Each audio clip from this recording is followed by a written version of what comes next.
retentissement mondial, celui du producteur Harvey Weinstein. Claude François qui est mort au milieu de... C'est le premier jour de l'Euro. Et maintenant, écoutez Yuri Gagarin. Un peu partout dans le monde aujourd'hui, la jeunesse manifeste pour le climat. Bonjour Laure d'Autriche. Bonjour Dimitri, bonjour à tous. Ces grèves mondiales d'une jeunesse angoissée, c'est une jeune Suédoise, Greta Thunberg, qui les a initiées il y a maintenant 4 ans. Oui, la première fois qu'on voit Greta Thunberg, c'est en 2018, dans les couloirs de la conférence sur le climat qui se tenait en Pologne. Cette adolescente attire tous les regards avec ses longues nattes et son regard déterminé.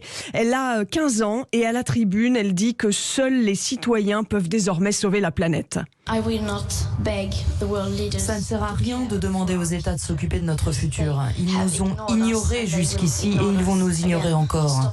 Nous devons sauver ce que l'on peut encore sauver sur notre planète.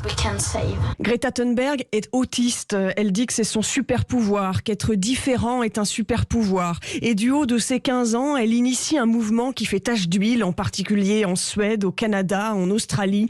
Faire la grève de l'école le vendredi, la militante devient un modèle au-delà des frontières, comme ici en Belgique. C'est comme avoir rencontré mon héroïne. Je pense que Greta, elle parle pas beaucoup, mais ce qu'elle dit, c'est très fort. Comme elle disait, elle aime pas crier, il faut juste communiquer calmement et dire qu'on a peur. Mais au même moment, Greta Thunberg est aussi décriée. C'est une coquille vide, dénoncent certains, un produit marketing utilisé par les associations pour d'autres. Alors en 2019, cela fait 1 an qu'elle ne va plus à l'école. Greta Thunberg, toute sa vie a été bouleversée. Oui, elle voyage en train, elle ne prend jamais l'avion et chaque vendredi, elle reste assise devant le Parlement de son pays avec une pancarte.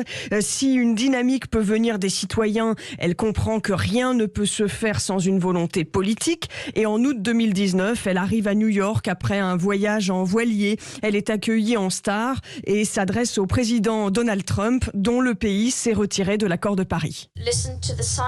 Mon message pour lui, c'est écouter la science, mais il ne le fait clairement pas. Les dirigeants du monde doivent sentir, dit-elle, que tous nos regards sont braqués sur eux. Mais le temps passe et Greta Thunberg voit bien que l'accord de Paris signé en 2015 n'est pas respecté, que les émissions de gaz à effet de serre augmentent, que la plupart des pays ne respectent pas leurs engagements. En 2019, le ministre de la Transition écologique, François de Rugy, le reconnaît. Nous n'en faisons pas encore assez. C'est quelque chose qui implique aussi bien les transports, le chauffage, des chaudières au fioul, des chaudières à gaz.